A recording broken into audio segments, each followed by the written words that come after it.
Why is there birth and death, by Krishna's mercy?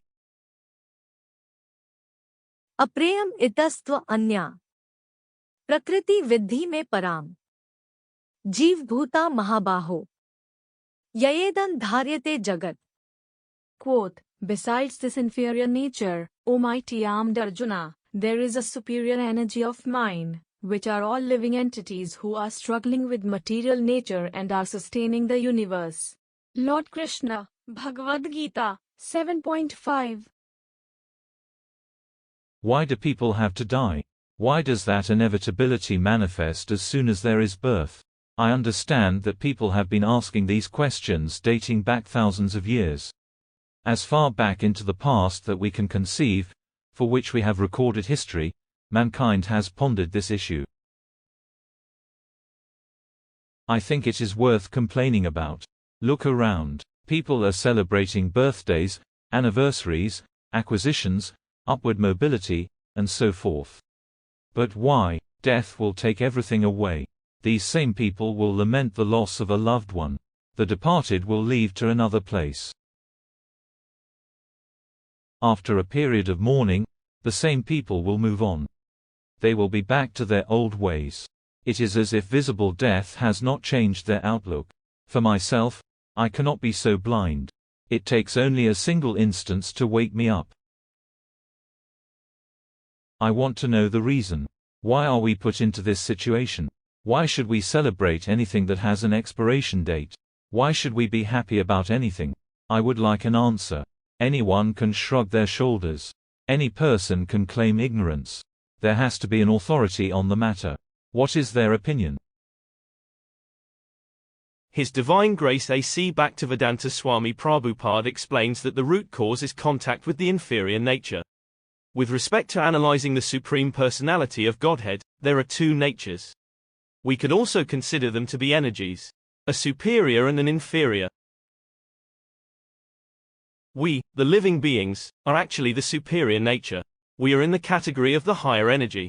Simple proof is the requirement of an operator for the proper functioning of a machine. For instance, if our smartphone breaks, it cannot fix itself. A superior energy needs to intervene. That energy triggers some sort of change, be it a software update, replacing internal parts, or changing a setting.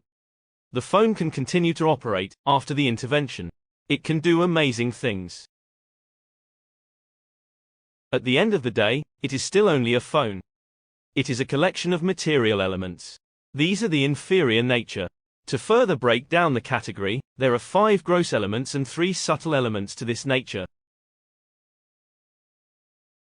भूमिर आपो नलो वायुः खं मनो बुद्धिर एव च अहंकार इतीय में भिन्ना प्रकृतिर अष्टधा.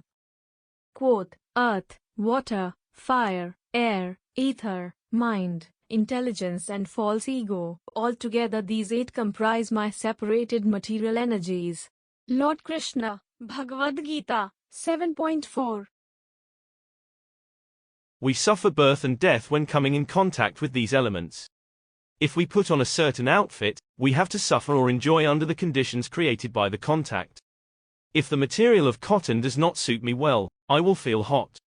I will count down the hours until I can change clothes into something better. Contact with the inferior nature, in general, creates the condition of death.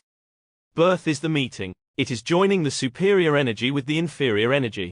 At the end of the day, we are still superior, so even through birth and death we remain the same in quality. The shifts are akin to changing clothes.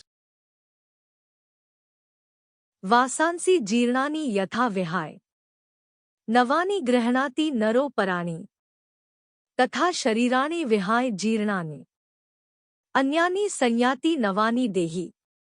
Quote, as a person puts on new garments, giving up old ones, similarly, the soul accepts new material bodies, giving up the old and useless ones. Lord Krishna, Bhagavad-gita, 2.22.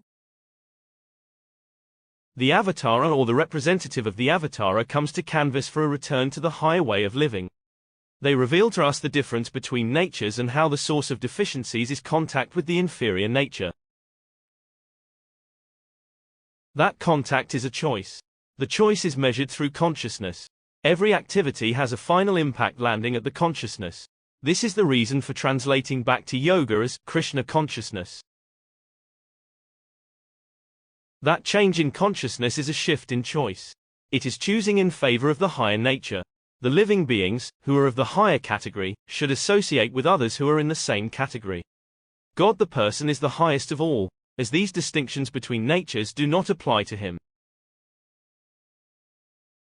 That is to say, we talk about God having a superior nature and an inferior nature, but this only applies to our viewpoint.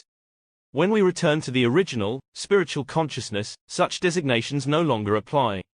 The dualities go away, including the dreaded cycle of birth and death. That change in consciousness is through steady practice aligned with the principles of Dharma, which are timeless.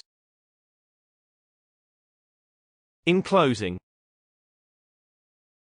joyous celebration to be had, but finding myself sad, since knowing with time expired, gone soon everything transpired, from moment of birth this way, that none permanently to stay, ultimately upon a choice landing, bhakti with higher nature standing.